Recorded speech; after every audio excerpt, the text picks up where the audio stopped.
سورہ قصص 20واں سپارہ پروردگار عالم ارشاد فرماتے ہیں فخرج علی قومہ فی زینتہ۔ یہ آیت کریمہ اور اس سے پہلے ایک مضمون چل رہا ہے جس میں حضرت موسیٰ علیہ السلام اور جن کی طرف آپ کو نبی اور رسول بنا کر بھیجا گیا، جن کی اصلاح کے لیے اور جن کے ظلم سے مخلوق خدا کو بچانے کے لیے، ان میں یہ نام آپ نے بارہا علماء سے سن رکھے ہیں: فرعون، حامان اور قارون۔ بلکہ ہمارے یہاں روزمرہ زندگی میں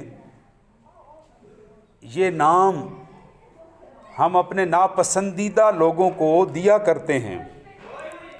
کوئی کنجوس ہو یا بہت زیادہ مال و دولت والا ہو اور اپنے مال و دولت پر اترانے والا ہو، گھمنڈ کرنے والا ہو، تو ہم اسے قارون کے نام سے اس کو وہ نام دیا کرتے ہیں۔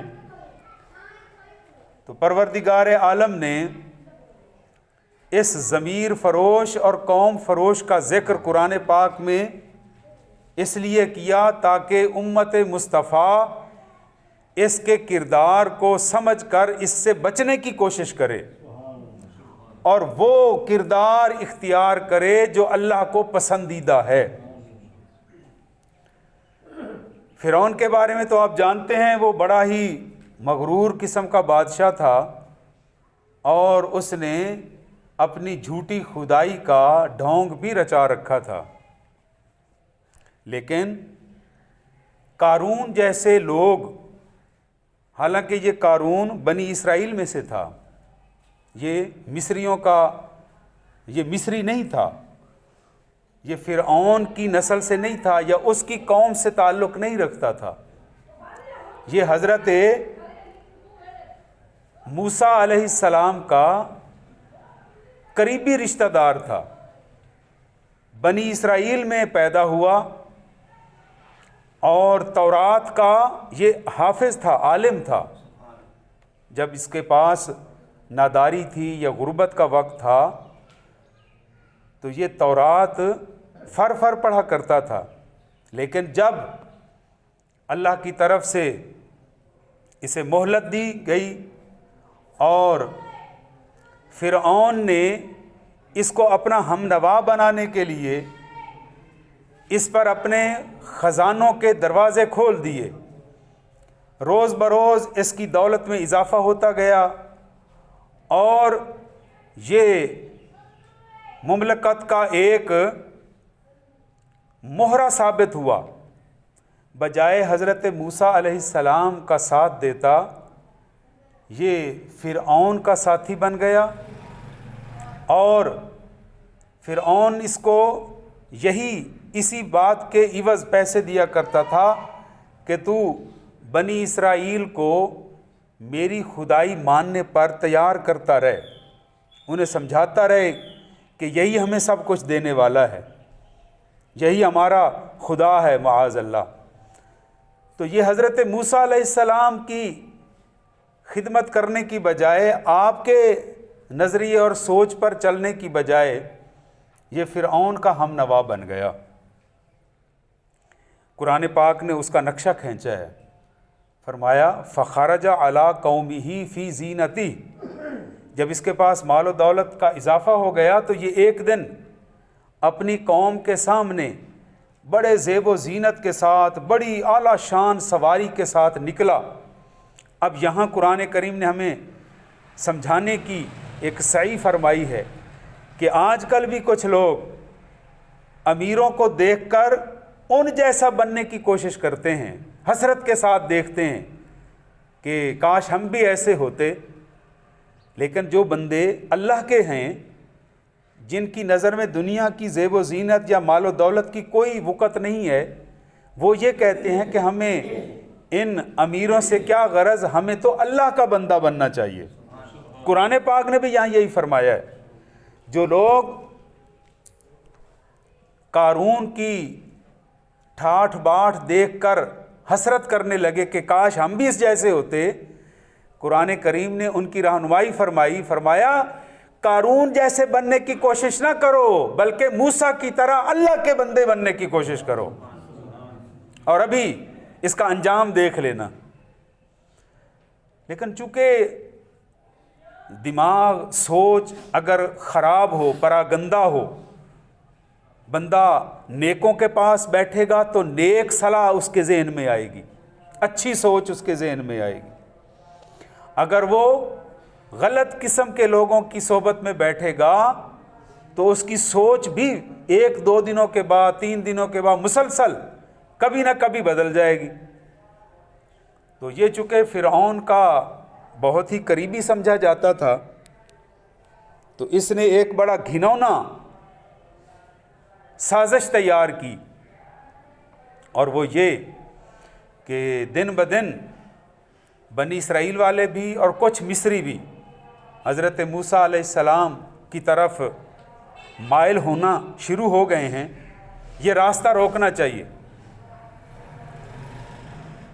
اس علاقے کی، مصر کی ایک فاحشہ عورت کو رشوت دی، پیسے دیے کہ جب حضرت موسیٰ علیہ السلام تقریر کر رہے ہوں گے نا تو اس وقت تو ان پر بدکاری کا الزام لگانا۔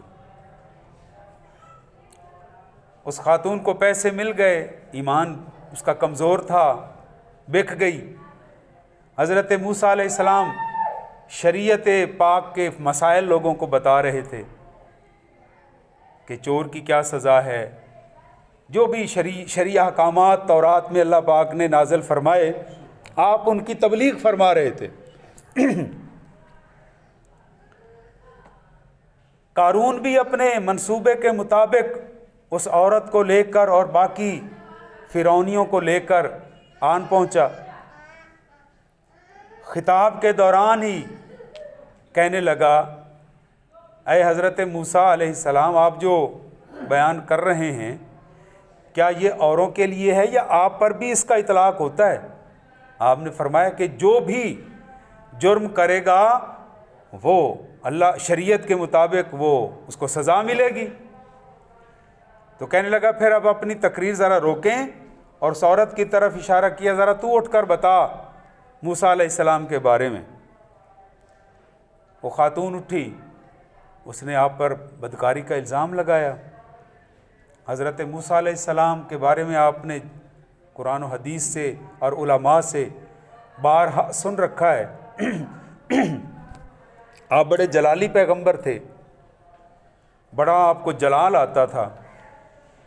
آپ نے اس کی طرف، خاتون کی طرف منہ کر کے فرمایا، تجھے قسم ہے اس اللہ کی جس نے بنی اسرائیل کو فرعون سے بچایا، دریائے نیل سے صحیح سلامت دوسرے کنارے پر پہنچایا، اور تجھے قسم ہے اس خدا کی جس نے تورات نازل فرمائی، کیا تو سچ کہہ رہی ہے؟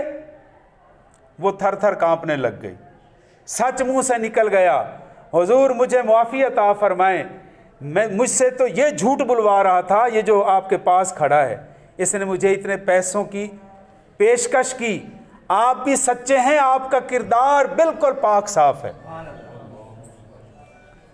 تو چونکہ وہ مان گئی، معافی مانگ لی اس نے، حضرت موسیٰ علیہ السلام کی بارگاہ میں گڑ گڑا کر معافی کی طلبگار ہوئی۔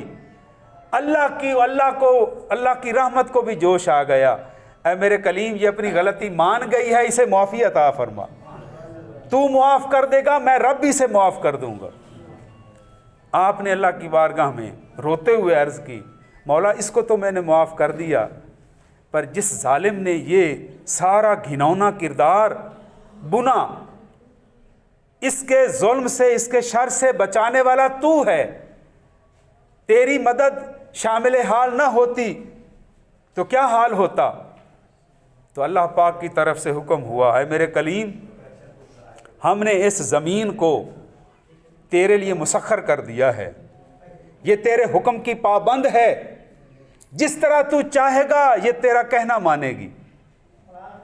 تو حضرت موسیٰ علیہ السلام نے زمین سے فرمایا، اے زمین، پہلے تو اعلان کیا، جتنا مجمع کھڑا تھا آپ نے ارشاد فرمایا جو قارون کے ساتھ ملنا چاہتے ہیں اس کی طرف چلے جائیں، جو اللہ کے کلیم کی طرف آنا چاہتے ہیں میری طرف آ جائیں۔ سارے لوگ ادھر آ گئے، قارون اور اس کے چند ایک گماشتے وہ وہاں کھڑے رہے۔ اللہ نے حکم دیا زمین کو، زمین نے انہیں پکڑ لیا، جنبش تک نہ ہونے دی، جس طرح پیر کھڑے تھے وہیں جم گئے۔ اور حضرت موسیٰ کلیم اللہ نے زمین سے حکم دیا، اے زمین، اس گستاخ رسول کو تو سزا دے، ایسی عبرتناک سزا دے کہ پوری کائنات کے لیے یہ عبرت بن جائے۔ اب زمین نے ان کو زندہ نگلنا شروع کر دیا، پہلے گھٹنوں تک آئے، پھر یہاں تک۔ اب جب انہیں پتہ چلا کہ یہ مال و دولت، یہ ٹھاٹ باٹ، یہ نوکر چاکر کسی کام نہیں آ رہے، نہیں مجھے بچا سکتے، تو اب حضرت موسیٰ علیہ السلام کی بارگاہ میں عرض کرنے لگا، آپ میرے چچا زاد بھائی ہیں، میرے قریبی رشتہ دار ہیں، مجھے آپ کو خون کا واسطہ دیتا ہوں، مجھے بچا لیں۔ آپ نے فرمایا نہیں، وہ وقت گزر گیا۔ اس وقت سوچتا جب میں تجھے حق کی طرف بلایا کرتا تھا، تو نے میرا اللہ کے پیغمبر کا ساتھ دینے کی بجائے دنیا کے ایک جھوٹے بادشاہ فرعون کا ساتھ دیا، اور پھر میری سیرت کو داغدار کرنے کے لیے ایسا گھنونا طریقہ اختیار کیا۔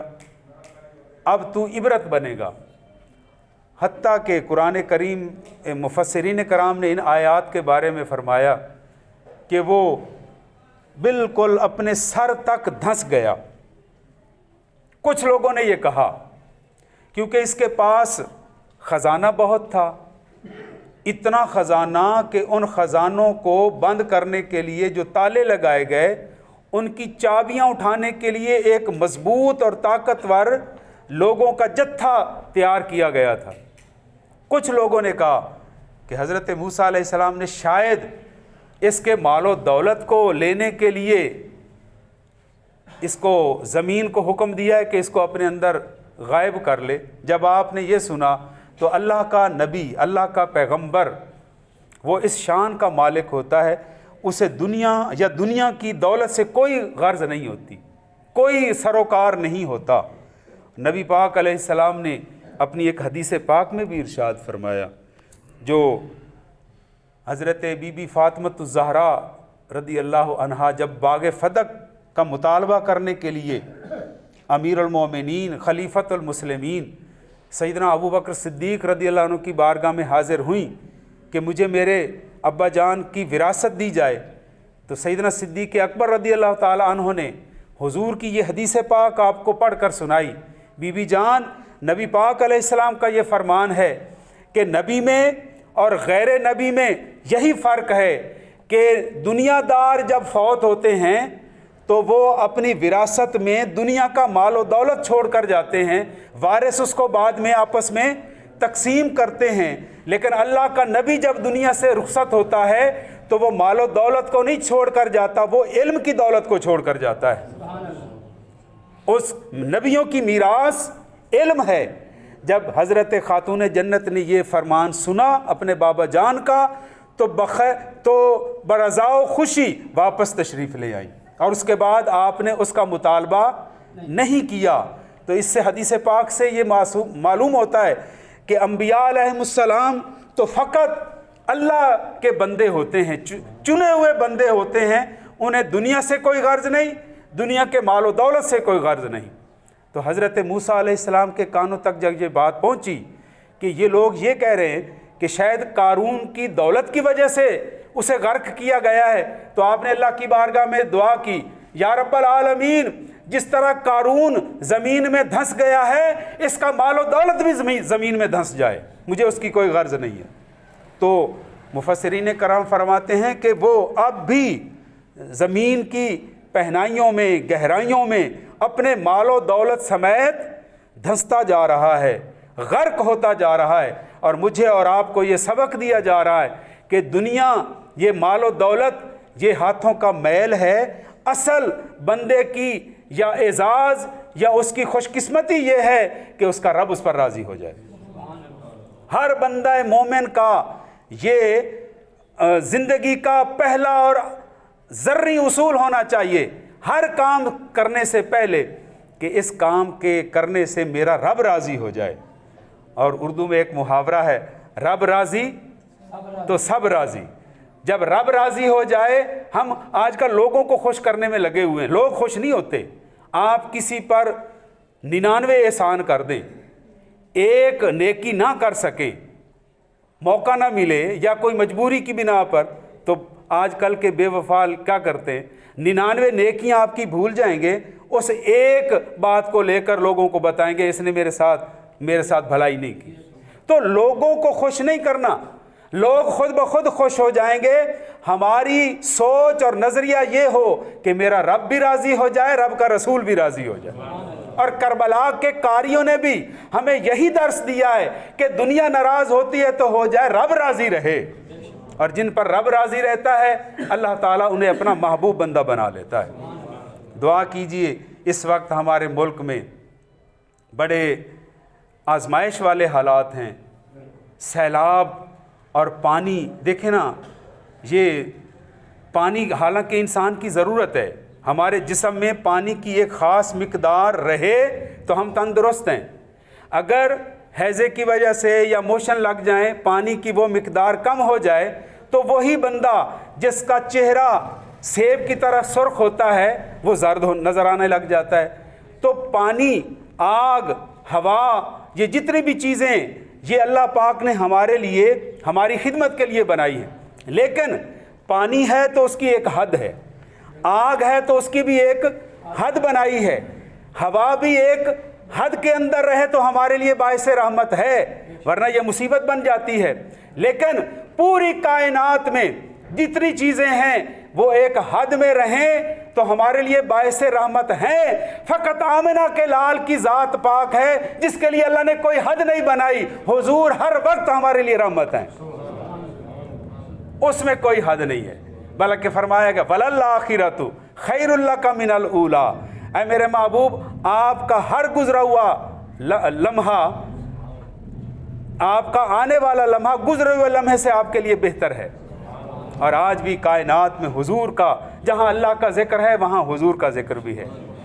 تو دعا کیجیے اللہ کی بارگاہ میں، یا اللہ تجھے تیری رحمت کا واسطہ اس سیلاب سے ہمیں نجات عطا فرما۔ یہ جو پانی کا آزمائش اور مصیبت آئی ہوئی ہے، لاکھوں کی تعداد میں بے گھر ہو گئے، ہزاروں کی تعداد میں سینکڑوں شہید ہو گئے۔ پانی میں ڈوبنے والا بھی شہید ہوتا ہے، لیکن ہمیں اللہ کی بارگاہ میں یہی عرض کرنی ہے، میرے مولا رحمت کی نظر فرما، اس آزمائش سے ہمیں دور فرما اور ہمارے ملک کی خیر فرما، عالم اسلام کی خیر فرما۔ وما علینا الا البلاغ المبین۔